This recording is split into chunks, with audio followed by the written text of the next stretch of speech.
que quel que soit ta monde des ténèbres, mais il y a un Dieu qui te délivrera de toutes circonstances, de tout problème. Oh yo, diable, il y a quelqu'un, Dieu est notre délivrance. Il a fondé son espoir à Dieu. Parce que les Camerounais sont pour fonder espoir dans Nzambe. Nzambe à côté, il ne te laissera pas. Il va te soutenir. Bien-aimé dans le Seigneur. 54 verset 4. Et lui croyait que Aman, il faut te prendre ton moment. Yo frère en Christ, vous allez détruire œuvre ensemble, pas œuvre en Satan. Quelle est la place où il y a yo? Au sala, pour y aller à la Kyo, à Yébio à la Lucati. Tous les exemples d'un architecte, tant qu'on concevoir plan, tant qu'on concevoir construction à Yanda. Qu'est-ce que ça pour le non? Moi je ne veux pas comme ça. Non, il va seulement obéir parce que va kotongaye na ndenge architecte a tenu plan à elle. Peut-être nous tout le monde a candidat possible. Ndaka pour déclarer non à l'architecte verra que là ça ne va pas. Nous sommes allés architectes de mon aviso.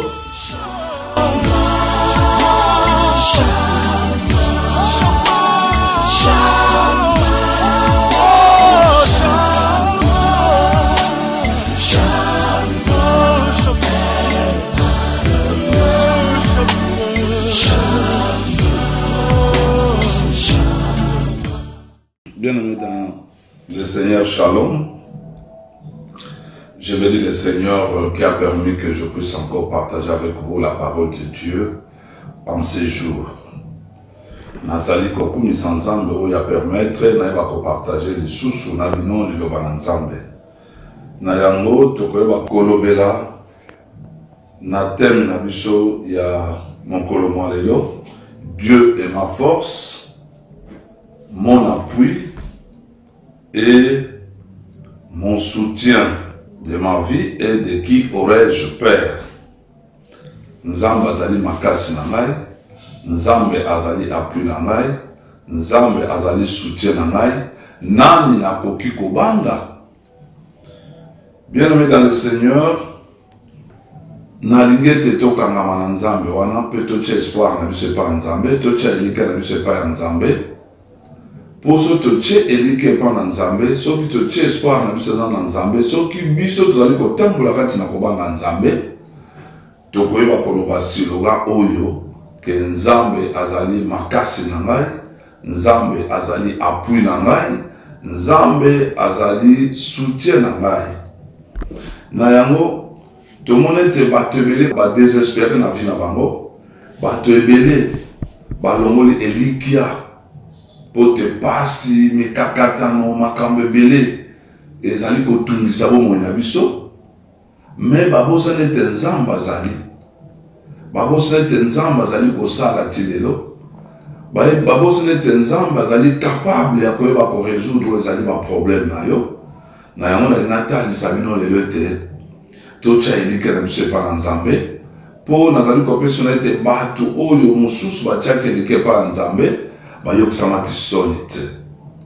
Donc ici à l'instar de David, Jérémie, Esaïe, batiaki pe bato mosusu batiaki elike na bango epa na Nzambe.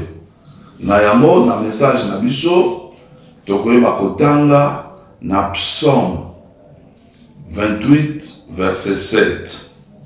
L'Éternel est ma force et mon bouclier.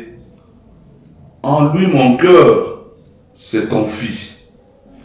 Et je suis secouru. J'ai de l'allégresse dans le cœur et je le loue par mes chansons. Oui, David, l'Éternel est ma force et mon bouclier.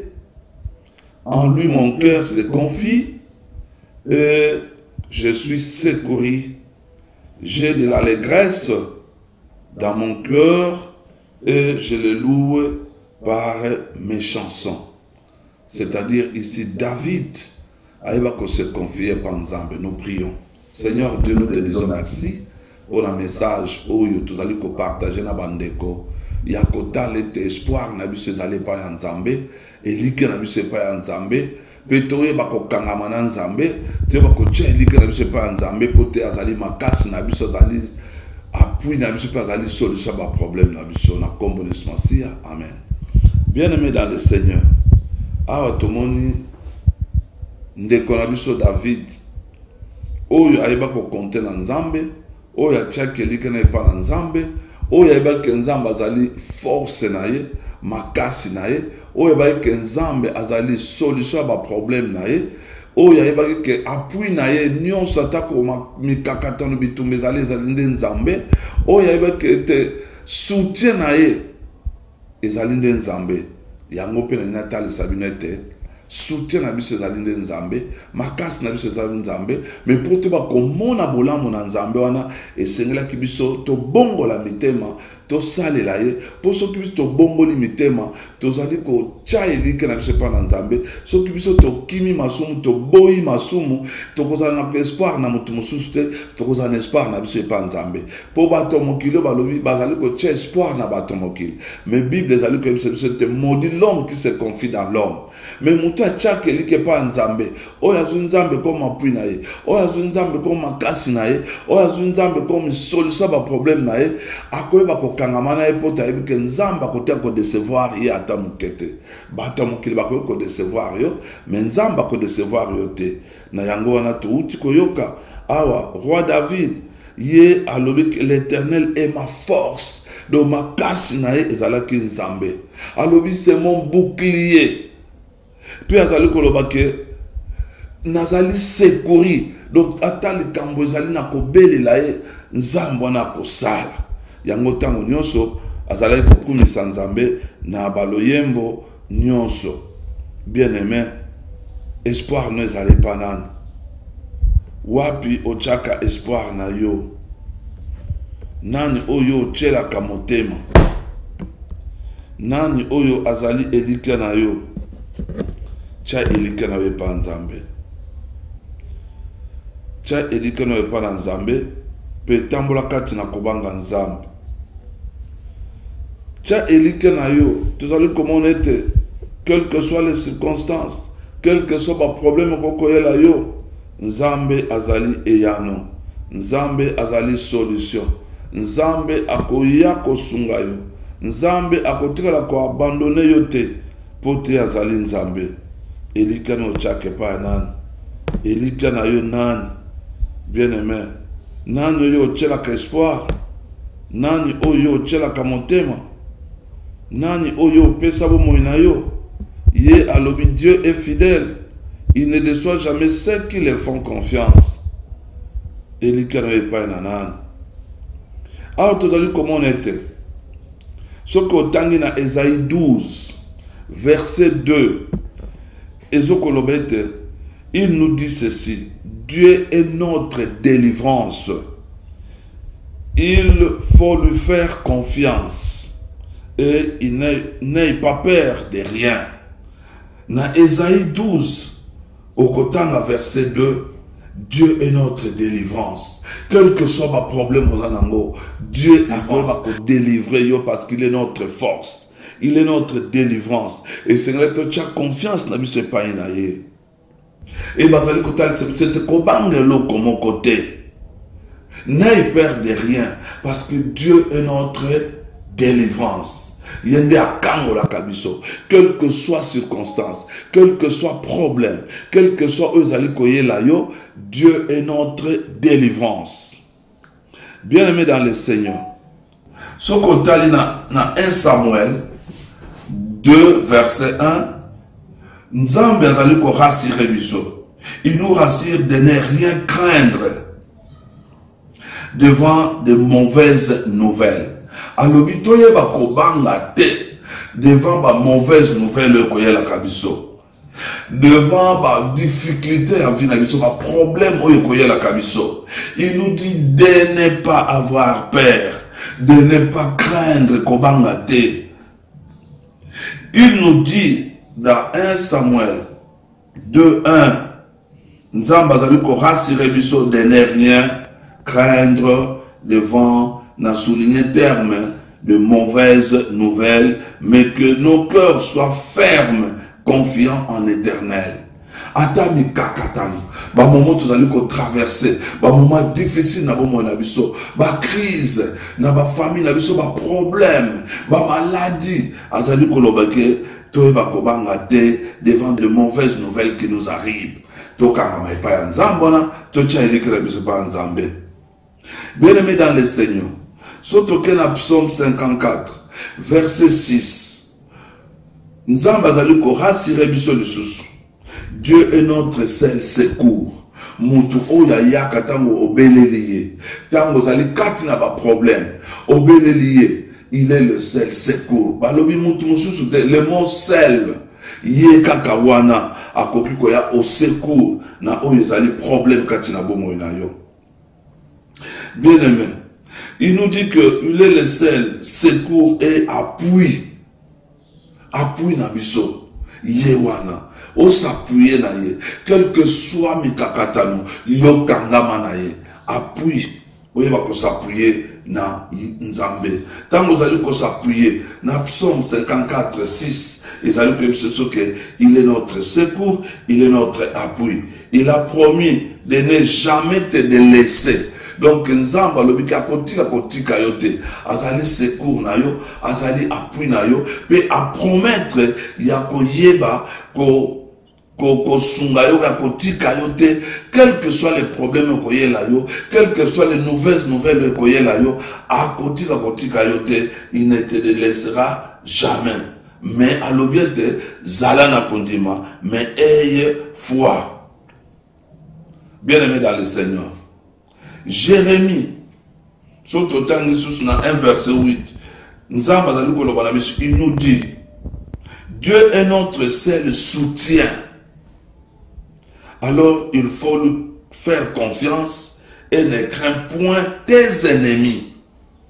Bato bakobundisaka yo, utakaleza la liboteza nakata musale, bisika nyonso bato bazali kobundisa yo, kobanga te. Jérémie 1 verset 8, Dieu est notre seul soutien. Alors, fais-lui confiance et ne crains point tes ennemis, car il est avec toi pour te délivrer, dit l'Éternel. Que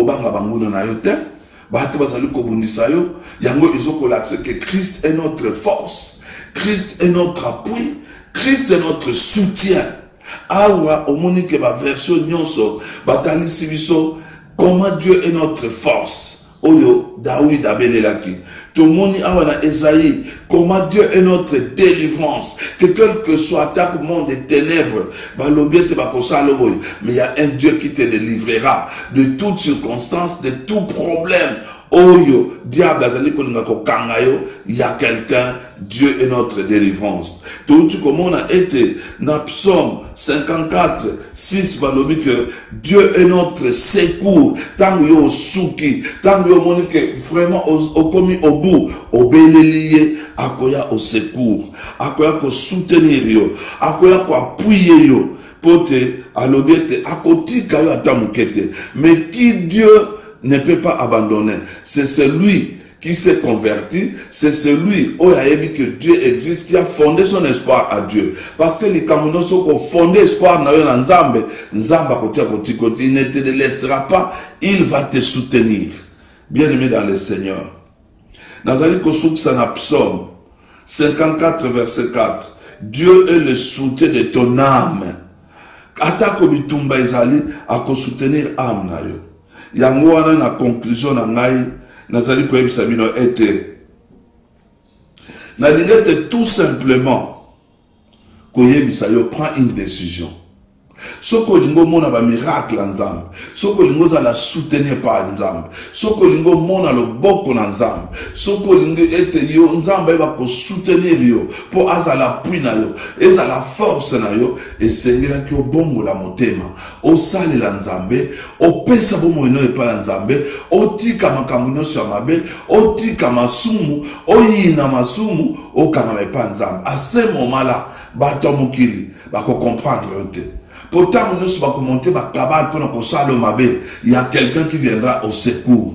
Alors, biata ko banguna ba telemeli biso ba koko kayote pote oya zalikat na yo alekinguya abazali ke biso na nzambe, ils vous feront la guerre mais jamais ils vous vaincront parce qu'il y a quelqu'un oya biangami le tout puissant, oya biangami makasi na yo, oya biangami appui na yo, oya biangami soutien na yo, akoya ko soutenir yo quels que soient les problèmes, quelles que soient les circonstances akoti kayote yango bande konangai nazali kotali sabinete total la nzambe wana.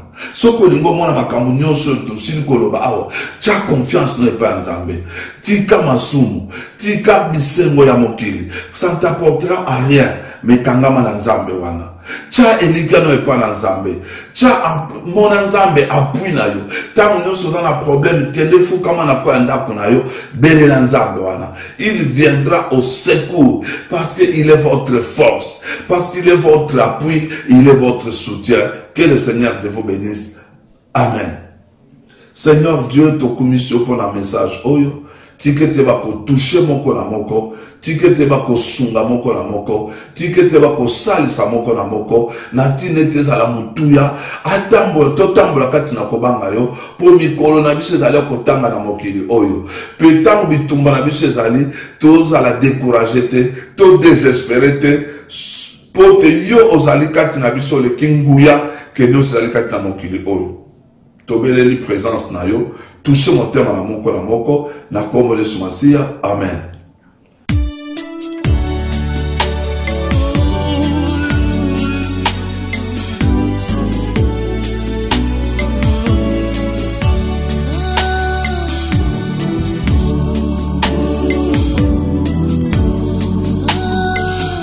Quel que soit attaque monde des ténèbres, mais il y a un Dieu qui te délivrera de toutes circonstances, de tout problème. Oh yo, diable, il y a quelqu'un, Dieu est notre délivrance. Il a fondé son espoir à Dieu. Parce que les Camerounais sont fondés espoir dans Nzambe. Nzambe à côté, il ne te laissera pas, il va te soutenir. Bien-aimé dans le Seigneur. 54 verset 4. Et lui croyait que il Aman, il faut te prendre ton moment. Yo frère en Christ, vous allez détruire œuvre ensemble, pas œuvre en Satan. Tozana yango kaka. Quelle est la place où il y a yo? Au sala, pour y aller à l'akio, à yebi à la location. Tous un exemple d'un architecte, tant qu'on concevoir plan, tant qu'on concevoir reconstruction à yanda.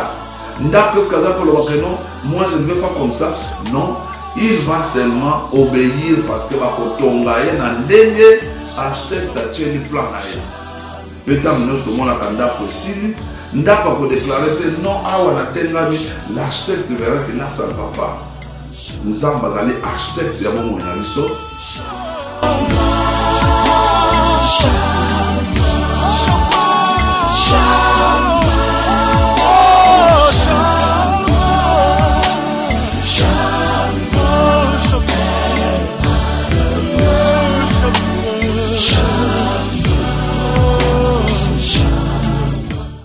Bien aimé dans